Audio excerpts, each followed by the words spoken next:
Everyone having a great week, right? Yeah. It's only halfway through, right? But that's good news.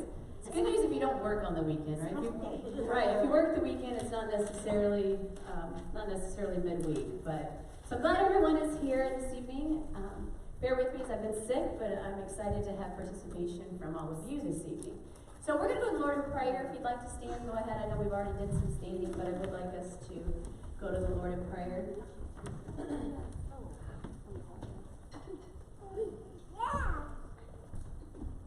Heavenly Father, I thank you, Lord, for bringing us together this evening as women of Christ, that we might grow, that we might learn something from your word and from each other, that we might be encouraged, that you will bless us today, that our hearts will overflow with something, God, that when we leave here, Lord, we won't leave the same, that we will leave and encourage other women as they follow you. Help us, Lord, to grow in you, to be a light and a witness each and every day as we find our purpose and as we search for truth in our relationship with you. We thank you, Lord, for your goodness and for your mercy, and we ask for your anointing in these words in Jesus' name. Amen. And amen.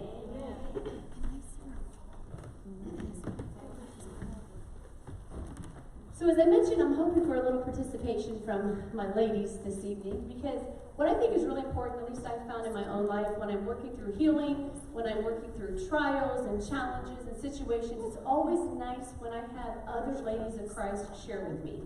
I have found most of my healing comes from when I'm able to share with other people that I can grow and that I heal during those times. So the first thing that I want to mention is, you'll see my title is up on the screen, and it says, when your rock bottom is only a glass ceiling. And I'm going to explain what all of that means, but first let's start with rock bottom. I know that that's a term that all of us have heard. Most of us have maybe even said it at some point in our life. They're like, well, I've hit rock bottom. But rock bottom is obviously something different for each of us. If you have not found a place in your life where you feel like you have ever hit rock bottom, I'm sorry to be the bearer of bad news, but the time's going to come that you are. If you can skim through life and have everything like Pastor says, be rainbows and unicorns and sunshine, that's great, but that's not reality.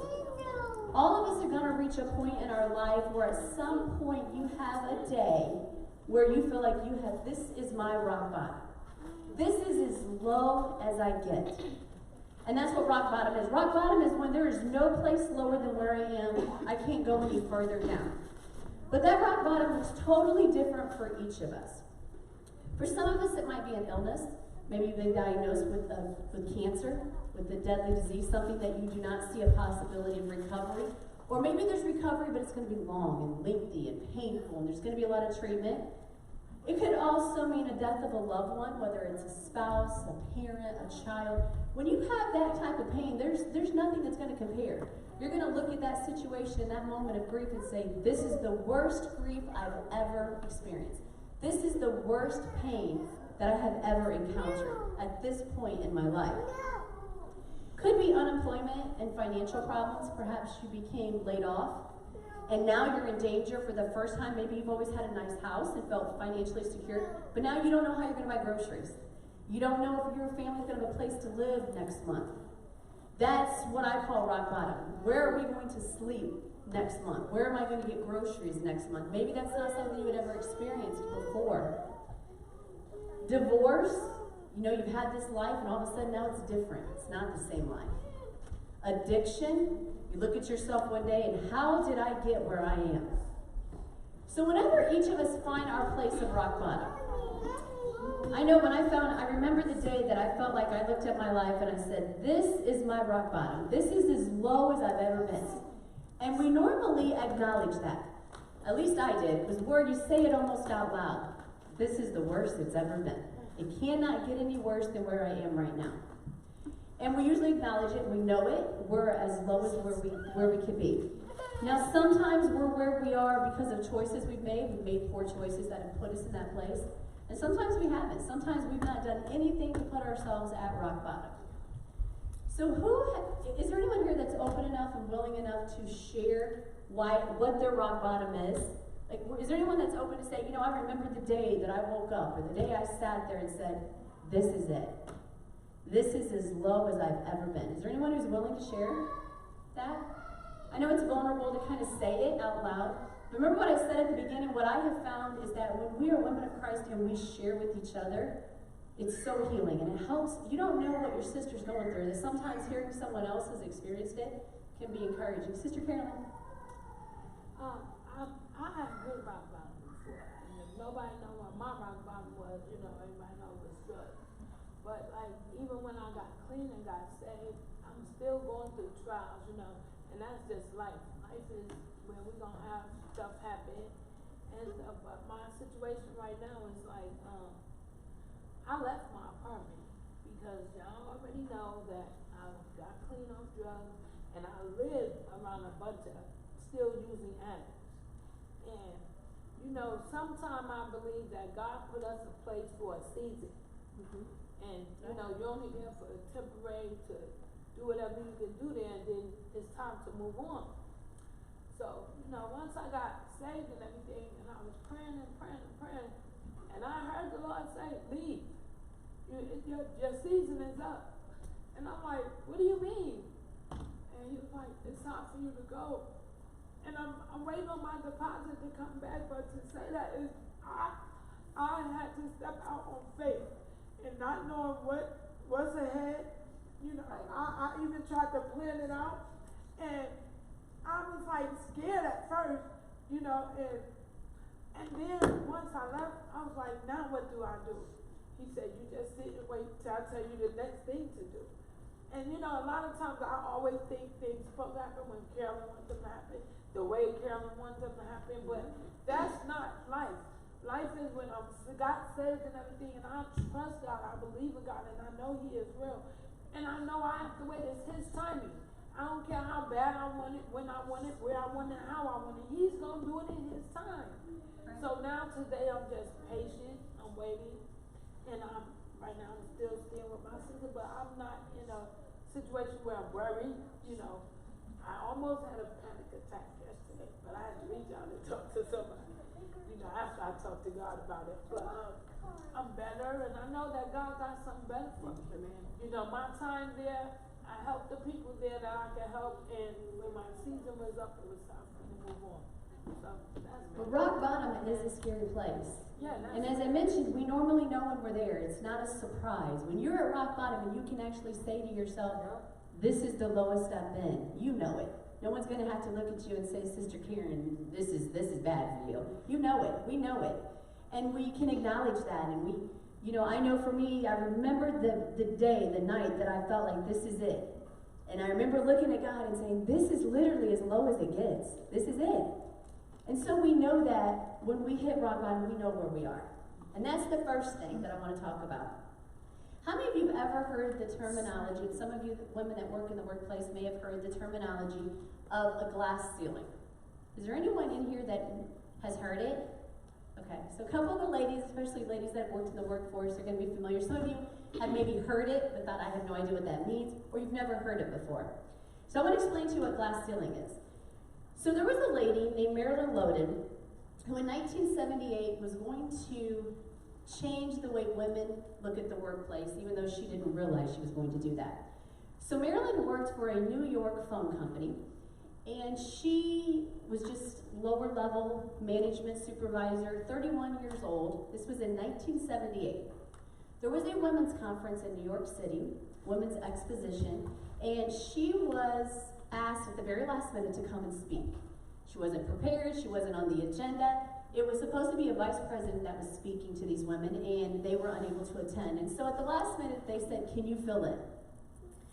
So Marilyn got up and began to speak to these women about women in the workplace. Remember, it's 1978. She had earlier in the year been tasked with a project at her company to find out why more women were not advancing in their careers. Why was it women were just kind of staying at a lower management level and they weren't becoming executives and vice presidents? And she was asked to take over this project and begin to look within her own company and find out why. So she began to look at their abilities, their skill set, their talents, their ambition. And what she came to realize, that she said for the first time out loud as she's speaking, and she says she didn't have the word planned. So she's just talking to these women about the challenges they're facing. And she said, here's what's happening, women. She said, in the workplace, you are working hard, you have these talents, abilities, and dreams, and you are hitting a glass ceiling. So you are striving to grow in your career, and then all of a sudden, boom, there it is. You can't go any further. Now, this glass ceiling is not real. It was not in any manual in any company that it said, okay, women are no longer allowed to reach a certain level. It was an implied practice. It was an implied thought process. It was an implied feeling. It was a culture that was set, but it wasn't something anyone talked about. So no one came to Marilyn and said, you know, Marilyn, this little supervisory job you have, that's all you're ever going to have. So just be happy with it and stay where you are. No one told her that. But as she began to research in her own company, she began to realize that it was implied that women could look at everything they wanted. They could see their dreams, they could see higher paychecks, they could see advancements, but they could never have it. But there was this glass ceiling right there. So how taunting is that? I can see it, but I can't have it. But what made the glass ceiling theory or I want to say culture work was that women were willing to accept it. So again, was it told, you didn't walk around the offices and there's signs posted everywhere that says, hey, there's a glass ceiling, don't try to have ambitions and work towards it. It was implied. But when something is implied, you have to be willing to accept it for it to be real and have power in your life. Women, unknowingly, because they didn't realize there was a glass ceiling, accepted it. So I started thinking about that in our spiritual life. And I started thinking about rock bottom, and I thought, how often do we encounter rock bottom in our life, different for all of us? We can't go any lower, so the only thing we can do is look up and say, okay, where do I go from here? But we stay where we are. We stay in our depression, we stay in our addictions, we stay in our barren state, whatever that is. We stay in not assuming that we're financially going to pull ourselves out of this hole. We just decide to stay. So we look up, we see everything we want, we see the ministry we feel like we're called to do, we see the family we want, our unsaved loved ones, we see health, we see financial prosperity, but we just stay where we are because there's this invisible glass ceiling. No one's necessarily told you, no one again is, you've not come to church and pastor's not said, Sister Carolyn, your children can't be saved, so just quit praying. Or you can't become healed. You, Sister Miller, struggle with illness sometimes. You can't be healed, so just stay there. Just, it's okay. No one is telling us these things, but why do we settle for where we are? We can see our healing, we can see our blessings, and we just decide that that glass ceiling is just going to stay right where it is. And we're not going to reach beyond that. When we're in this place, in this, whether it's your battle, your trial, your rock bottom is what I'm going to refer to, I know for myself, we tend to look around. So there's another term too that came amongst this time in the 70s when they were talking about women in the workforce, is the phrase came up, glass escalator. So what does that mean? Well, if you're struggling in your life, whatever it is, we all do this. How often do we look around and we say, okay, financially, I'm struggling with my job, or I've been laid off. But everyone around me is buying new homes. Everyone else is going on vacations. Everyone else has got a new car, but not me. I'm struggling with my family's not saved, but man, brother so-and-so, his kids, grandkids, great-grandkids are all being used in church. I don't have a very good marriage. My marriage is unhappy, but man, look at all these couples coming to church together, just rejoicing together. We begin to look at everyone else and we imagine, remember it's implied, that there's glass escalators and everyone else is going up them. But we're at rock bottom still. So we create this false reality that we are the only ones at rock bottom. And everyone else is just prospering. Just going on with life. Life is great besides me. What we don't realize is that person, one, that may not be true. We don't know what their home life is like. We don't know what their banking account looks like. We don't know if maybe they didn't have dinner before they came to church because they didn't have money for groceries that week, but they come in with a smile on their face. We don't know what illnesses they're struggling with that they haven't shared with us yet. And if they truly are in a place of prosperity at their point in that life, we don't know what they went through to get there. Maybe the last 2 years, they've spent a lot of time praying and fasting and going through their rock bottom, and now God is choosing to bless them. But that glass escalator is kind of like that glass ceiling. In our minds, we have created this vision of what we feel like is going on around us. And I'm saying all this, and I'm going to keep coming back to it, because what I want you to realize is that the battle is up here in your head. That limitation in your life that's keeping you where you are, that you can't go forward, you can't prosper, you can't grow in Christ, you can't have that ministry, you can't have your children saved, whatever it is, it's that glass ceiling. But it only works if you're willing to accept it. But when you decide it's not real, I'm not willing to accept it, it no longer can control where you're going. When you begin to look around at others and you're imagining that no one understands what I'm going through, no one knows what it's like to be where I'm at, because you're seeing that glass escalator, remember that that's not real either. That's what our mind does to us, and that's what the enemy does to discourage you. Because he doesn't want you to break through that glass ceiling. He wants you to stay in rock bottom. He wants you to stay in your depression, your addiction, your poverty, your illness. He wants you to stay in all of those places because that's where he controls you. But we don't have to. As women of Christ, we don't have to stay in that place. And I also want to encourage you to continue to share with your sisters.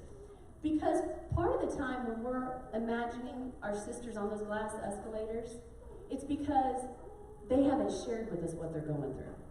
I'm not saying you need to come to church and tell everyone all your personal problems, but sometimes it's encouraging to know I'm not the only one who is suffering with depression, that's discouraged. It's nice that Sister Karen comes to me and shares that she's having some troubles, because then I feel like, I thought I was the only one who was going through this. But it makes us very vulnerable to do that. We don't like to be vulnerable. We have our pride and we don't want to be humble. But you have no idea, by you letting that guard down and letting one of your sisters know that you're having that same challenge, what you can do to encourage them, how healing that is for them, that you are sharing with what you're going through. So I started thinking about women in the Bible, and I was thinking about different women that I would say their story was rock bottom, that I'm looking at their story and I'm not seeing any place that they can absolutely go, that they were just at the lowest that they could possibly be at. Well, the first woman that came to my mind was the woman with the issue of blood. So we know for 12 years that she had a disease, she had an illness that caused her to bleed. Well, she was, back in the Bible days, if you were bleeding, you were not permitted to go out into public. It was considered unclean. So her friends, her family, society had told her, this is where you are. We don't know why you're bleeding for 12 years. We don't know what your disease is, but you need to stay at home. So for 12 years, she was homebound because she was told this is where your life is. So just deal with it, just take it. And for 12 years, she did. So that glass ceiling of you're not going to be healed, you're never going to get better, you're never going to have a life outside this home was right there for her. And she believed it. Till the day she decided, no, enough's enough. And we know the story that she went out and she saw Jesus, and in spite of what everyone was looking at her and mocking, and I'm sure when she stepped out and the people who knew about her disease and she touched Jesus, I could just imagine the because if you were bleeding and you touched a man of God, a man of cloth, a rabbi, a priest, it can make them unclean.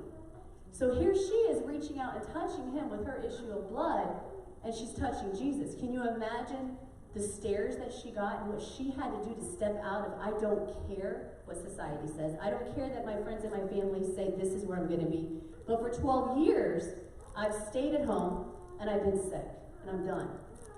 And she stepped out and she took a chance. And by touching Christ, she was healed. But the sad part about that story, I mean, that's great. We love to talk about how she got healed, and that's amazing. But what made me the saddest was I thought, but for 12 years, she listened to the voices that told her, this is all your life is going to be.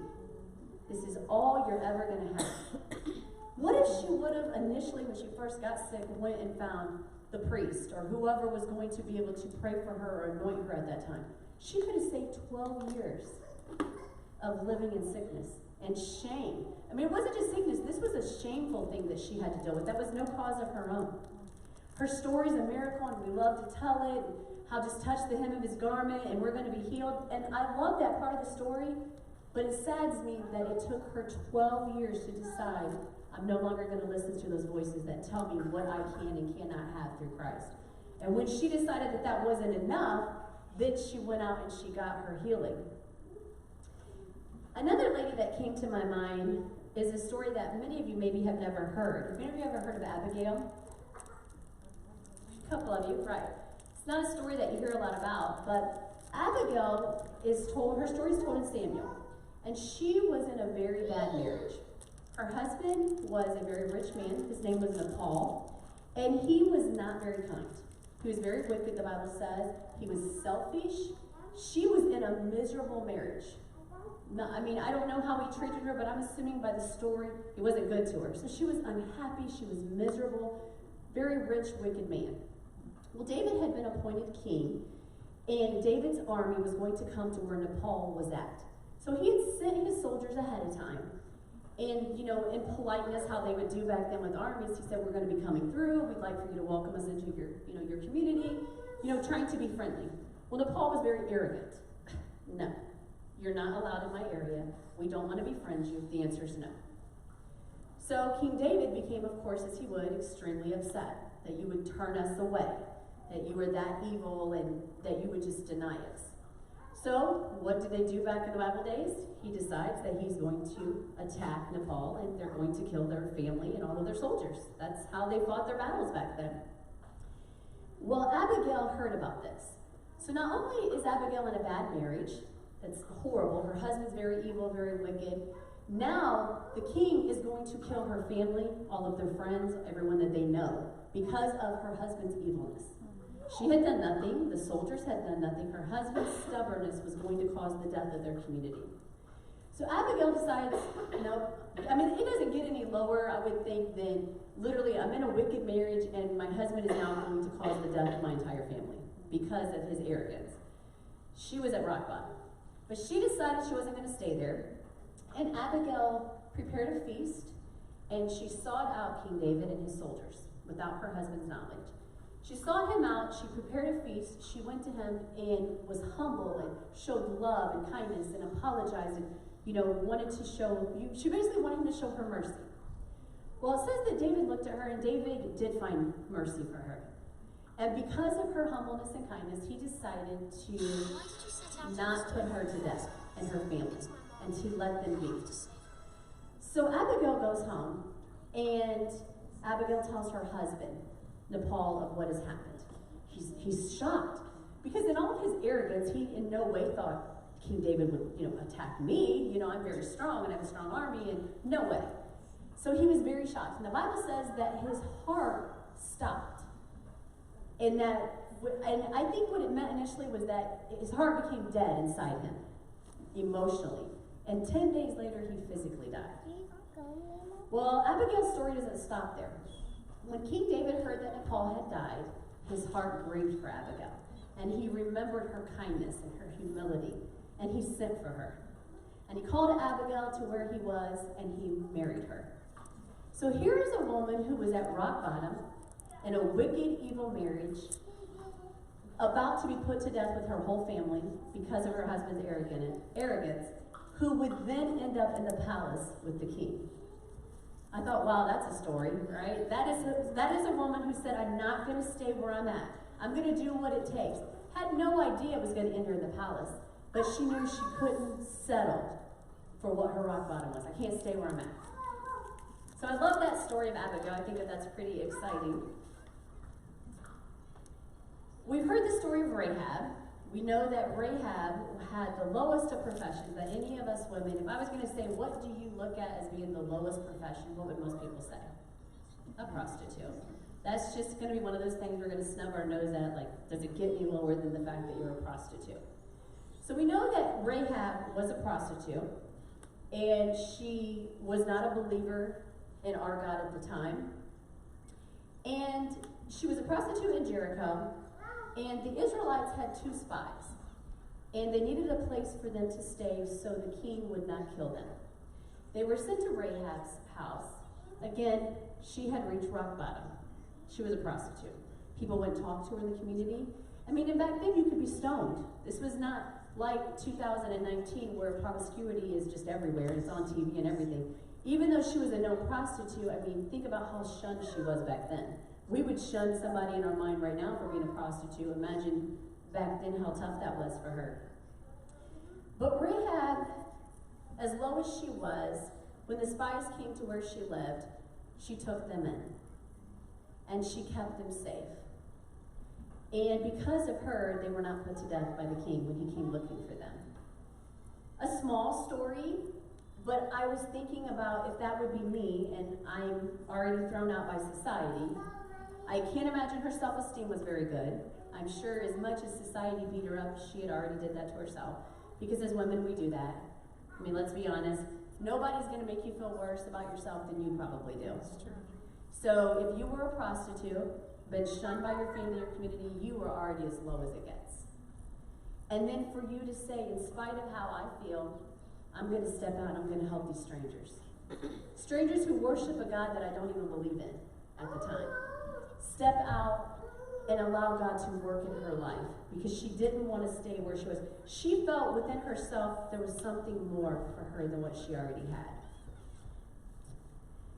Mary Magdalene is another one we like to talk about. So, I don't know how many of you know this. I've heard when I was growing up how Mary Magdalene, rumors were that she was a prostitute. Though I have read stories that say there's actually never been proven, so we don't know if she was, but we know that she wasn't looked at very well.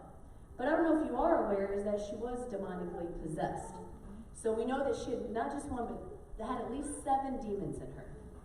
Again, does it get any lower than being demonically possessed? I mean, I can't imagine. I think that's pretty rock bottom. So here's a woman who's possessed by demons, gets no lower than that, and God changes her life. And the story goes on. We don't know a lot about Mary. It doesn't give us a lot of information about her other than how she was delivered from the demons. And then she goes on to be one of the first people to announce that Christ is resurrected.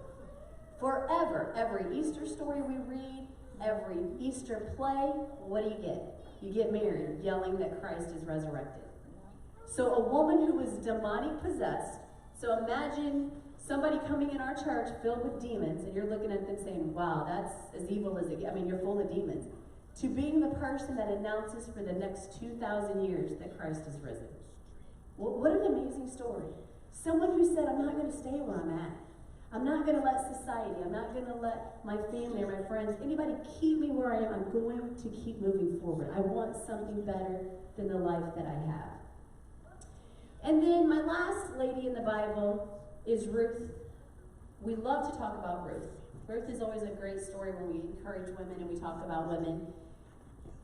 Ruth had everything taken from her. I kind of think of her as the female Job in a way, you know? Other than, I don't know about her having physical ailments like Job, but Ruth was widowed, so she had no husband to provide for her or to protect her.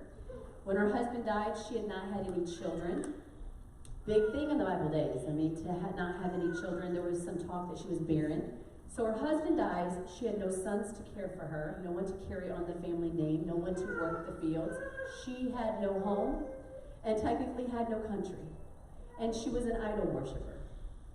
So when I look at a lot of these stories, I think she was pretty much as low as it gets. No home, no husband, no children, no country, no God.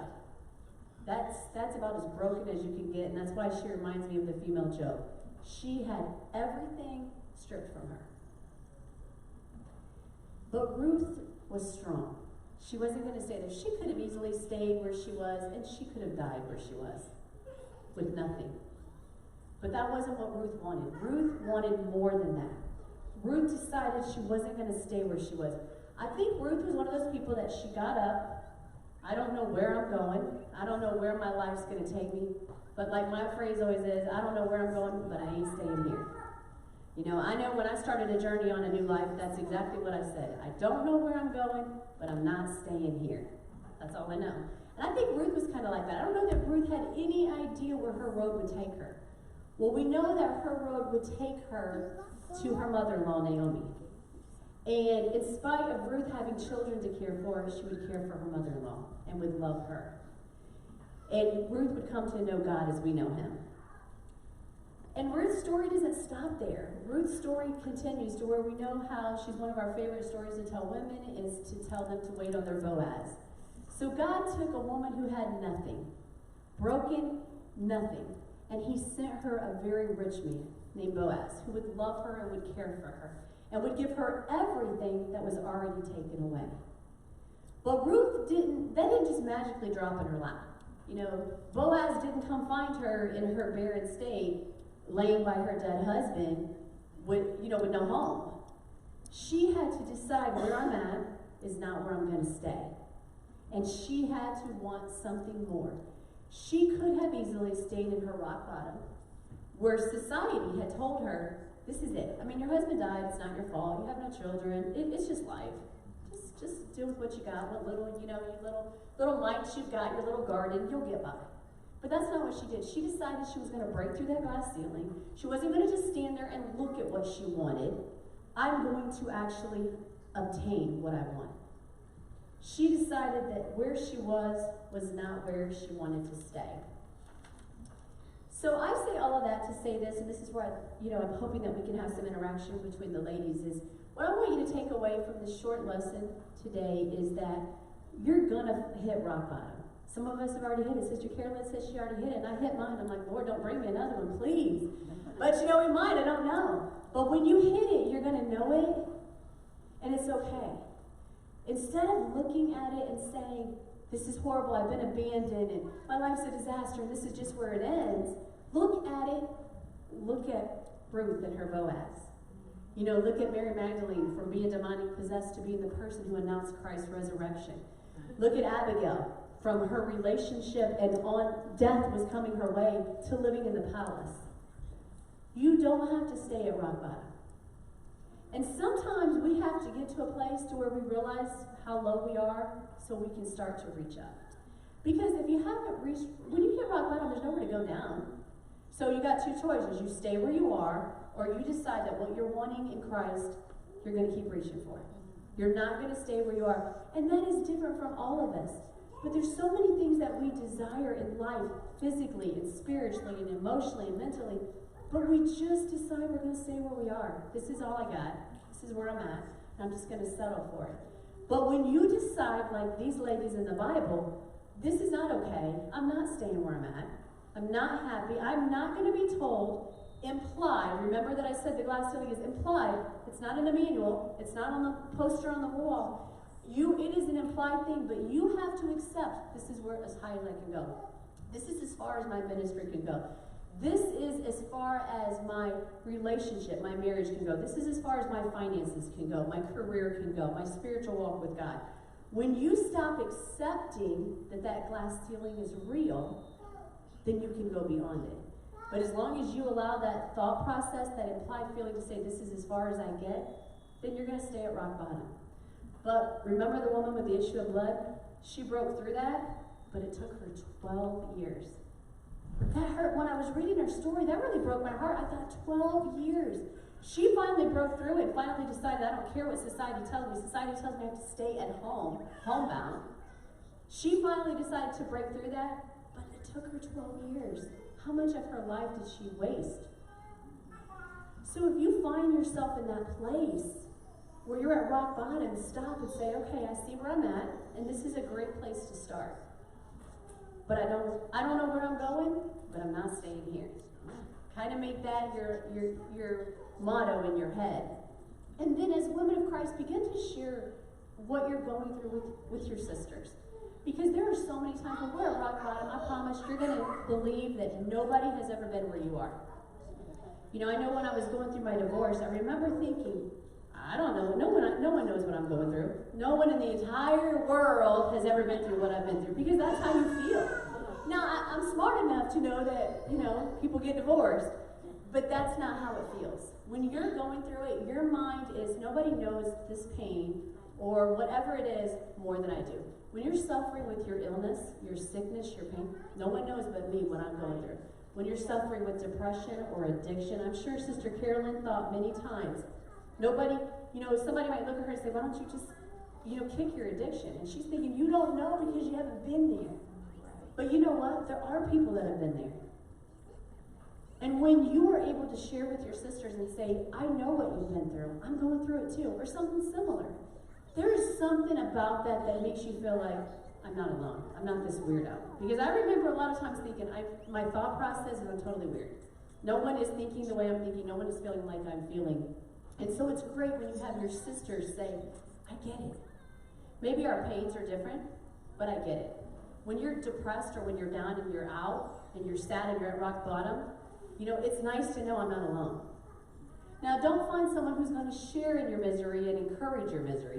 What you need is that sister who's going to help you to break that glass. Glass is meant to be broken. You want someone that's there saying, no, you can make it through this. Someone who's pulling you up. If you find a sister who's encouraging you and helping you to stay where you are, then don't talk to that sister no more. Find a sister that's going to tell you, no, this isn't where you're staying. I like that sister that says, I don't know where we're going, but we ain't staying here. We're going forward. So I want you to take that thought away, share with your sister. I don't want to be the person on the glass escalator to where everyone's looking at me saying, yeah, she's got it all together, and the truth is I'm falling apart. Because I want my sisters to know I've been there. I get it. I know what you're going through. I want them to know that I'm real.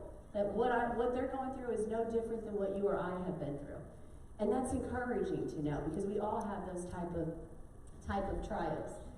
So, does anyone have another situation that maybe you would like to share about where you were at rock bottom? Sister Carolyn did a great job of saying I was at rock bottom, but what she did to pull herself out. Does anybody have a time that they can think where they're like, this was it, but I just couldn't stay where I was? When Earl passed away, I had a sister come to me, and she said, Carolyn, you are very blessed. And I thought, how can this sister say that, because Earl had passed away. But she said, at least you had a wonderful marriage. And to me, he went, he's went to heaven. But with me, my husband left me and divorced me. And so, then that got my mind a little bit on, I was blessed. I mean, he was saved and a wonderful husband. And there I was. I mean, of course you were going to agree with the death, but then that sort of got my mind on praying for her that God would deliver her from that feeling that she had. So somebody coming to you and saying, ladies, we don't realize, I'm telling you, when they say there's life in our words, it is so true. There have been times where you get a phone call or somebody walks up to you, has no idea what you're going through, and they just speak life into you. And when they walk away, you're like, oh, that was God. They had no idea what I was dealing with, not even a clue, and they literally spoke life into me. You want to be that person. Every day when I have my prayer time before I go to work, one of the things I say is, God, today let me offer hope to somebody. Because I know what it's like to walk through life and be hopeless. And I want to offer hope to someone else. I want to encounter someone every day that I can offer some type of hope. Because as long as you've got hope, I think you can overcome anything. But when we stop having hope, that's where we literally want to die at rock bottom. That hope is what helps us to pull out of that and decide I want something different. Anyone else? Sister Theresa? When I think back about my life, I was probably depressed beyond measure, really. Depressed? Yeah, depressed.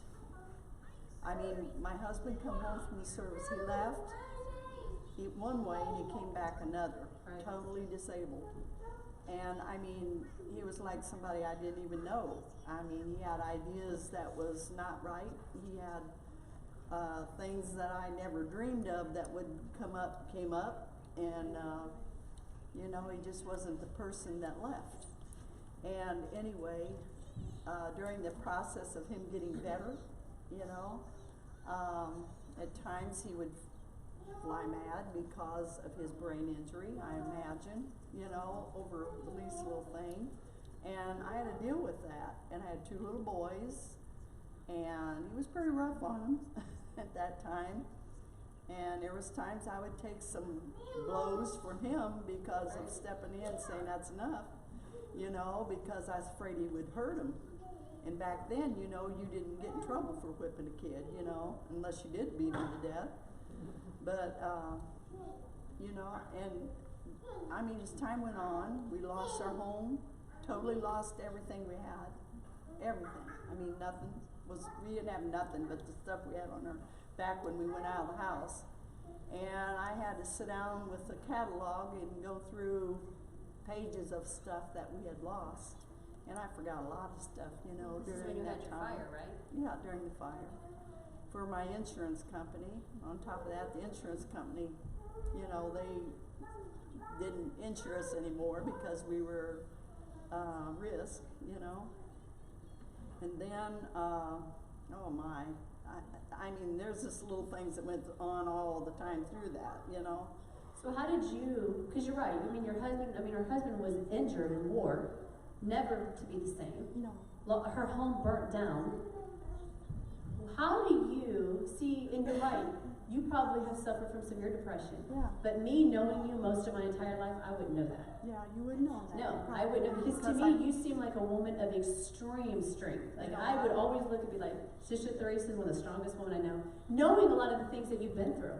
So how would you say that you decided, because those were definitely rock bottom times, how did you decide, but this isn't how I want my life to be? Because I felt like God was helping me through it. And there's times that my sisters, like you said, they'd walk by and say something to me that I had no idea, they had no idea what they were saying. And they would give me hope, you know, that it's going to get better. And I kept looking for that hope, you know. And I remember one night in specific, this one sister, she's not here anymore, she passed away, but she didn't know how I was feeling. But during church service, I busted out bawling. I mean, I cried so hard, it was way down in deep inside of me. I guess I needed to do that because I held everything in and not talked to nobody, tell nobody nothing. But I cried so hard, and this one sister come to me and she said, I just felt like nobody loved me. I really felt nobody loved me. That's exactly how I felt. And I remember this one sister came to me and she said, I love you so much, Sister Teresa. You've always been such a joy to me and such this and such that. And I mean, we got a laughing blessing out of that, you know. And then there was other ones that started coming to me and they all was saying that to me. And that gave me strength, you know, to make it. I mean, it was so much, I don't know, different. And then it just seemed like those things didn't bother me anymore, you know. I just accepted that, you know, maybe he's never going to get any better. I always tried to believe that he's going to be better and healed because God promised me he's bringing him back. Even Bishop Lawson told me, he said, well, he was trying to prepare me for the worst, that he wasn't going to come back. And I said, no, God told me he was going to bring him back. He had to go through these things. He had to go through these things to learn of his statutes and, you know. And Sister Mason spoke to me in tongues and told me all this stuff, and I understood her like she was speaking in English.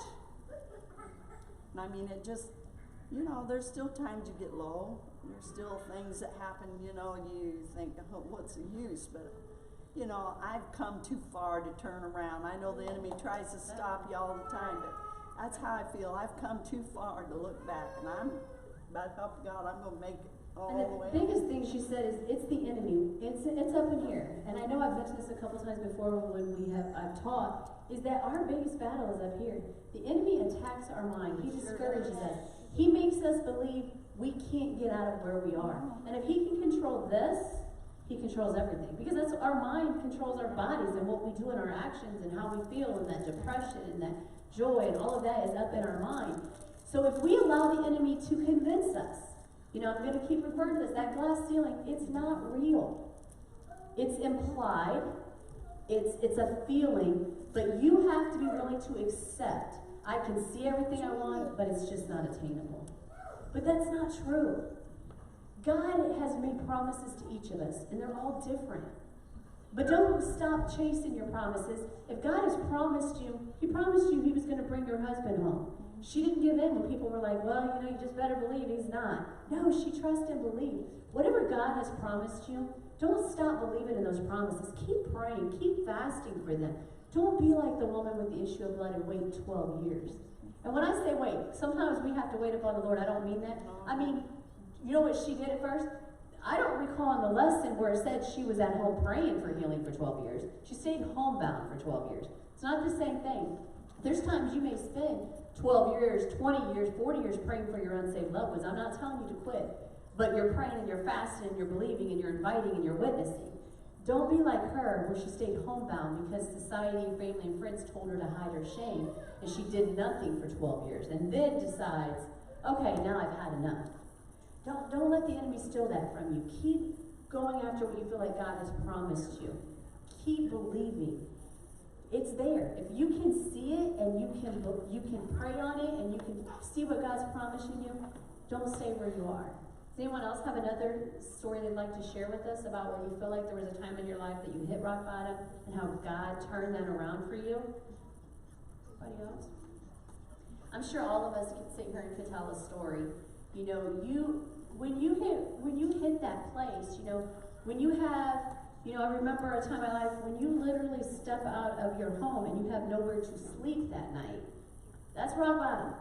When you're like, I don't know where I'm walking, I don't know where I'm going from this place, I have nowhere to sleep tonight. That's a rock bottom. You know, when you're with an addiction and you are overdosed, laying somewhere, I mean, that's rock bottom. When you are Abigail, who's literally facing death at the actions of her husband, that's rock bottom. But you don't have to stay there. Sister Carolyn is an example of, I'm not going to stay there. She was surrounded by people that had addictions, people that were encouraging her to stay in her addiction. But she wasn't willing to stay there. She wasn't going to listen. Society was implying to her, this is all you're ever going to be, Carolyn. But Carolyn today stopped and prayed for somebody out in front of the church who was in a car accident. I bet old Carolyn, the drug addict, could have never imagined, her friends never could imagine that one day she'd be standing outside a Pentecostal church praying for someone who was just in a car wreck. That's God completely taking you out of that rock bottom and changing your life. Anyone else have anything else they'd like to share? Okay, let's stand. I'm going to go to the Lord in prayer. Again, I just want you to walk away with just these two thoughts. I want you to walk away knowing that rock bottom is not a bad place. We're all going to hit it at some point in our life. It's going to be different.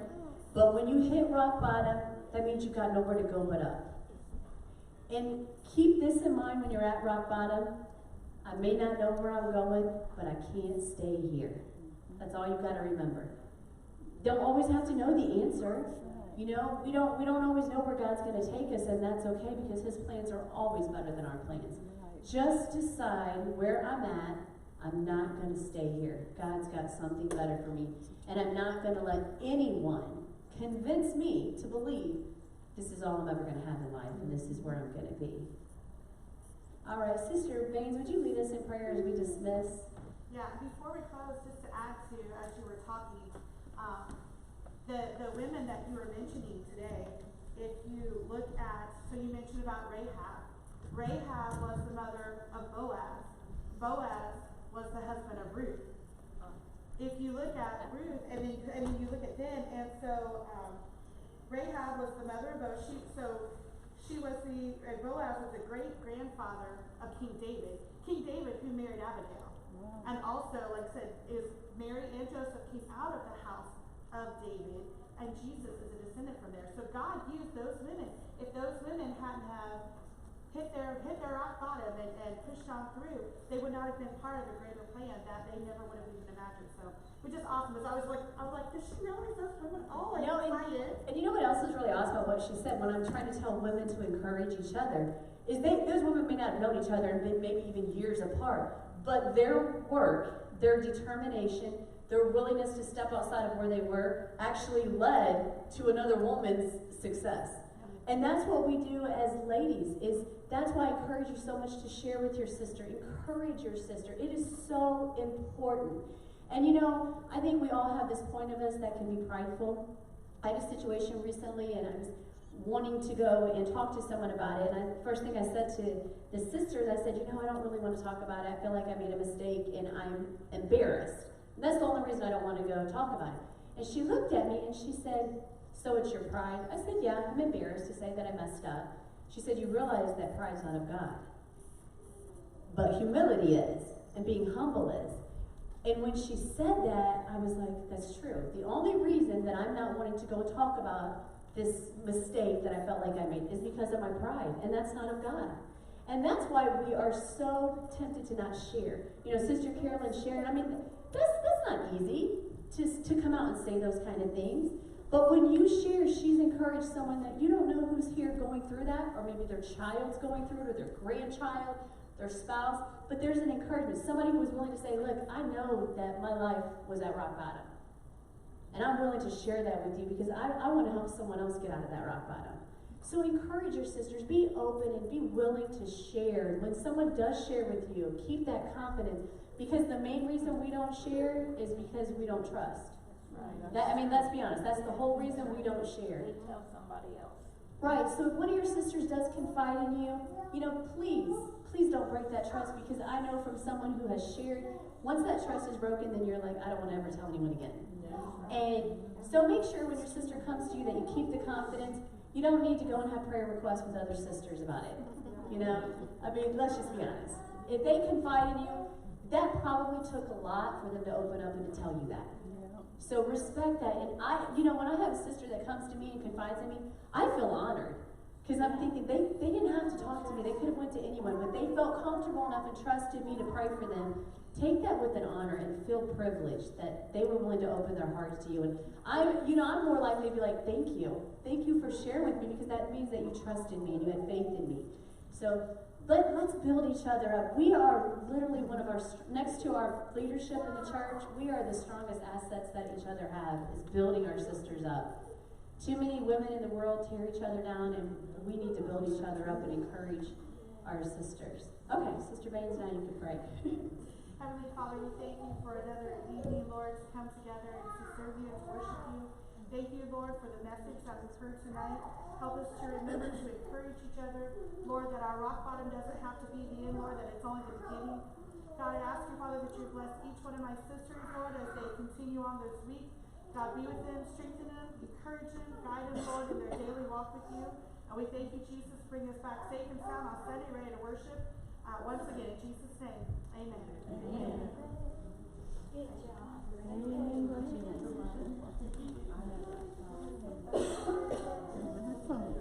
Remember Terry and Susan.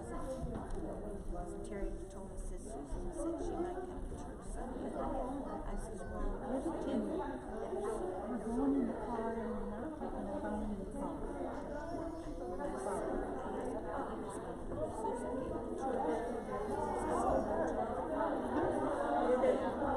John? He ain't said nothing about it. He's not living with me though. Oh, I did ask him.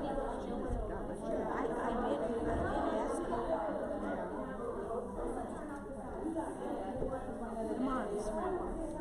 Sister, how we doing? I think you might turn down the air or something, because I don't think it was this cold when the church started up here. It's super hot down here. Yeah. Really? Maybe your house is nice. Oh, your house is nice and cool. Yeah, I didn't pay attention to mine either. I kept thinking, why isn't my air conditioner going on? Then I looked up there and it said 74. There's been times I've wondered. But it said you were cool enough. You are cool enough. I will not come on. No, I will not do it. Did she get her phone? No, I just left to see if she got her phone. Hey, are you gonna, was she gonna ask, she was waiting on Sister White on Sunday, or did you wanna ask her now? No, I'll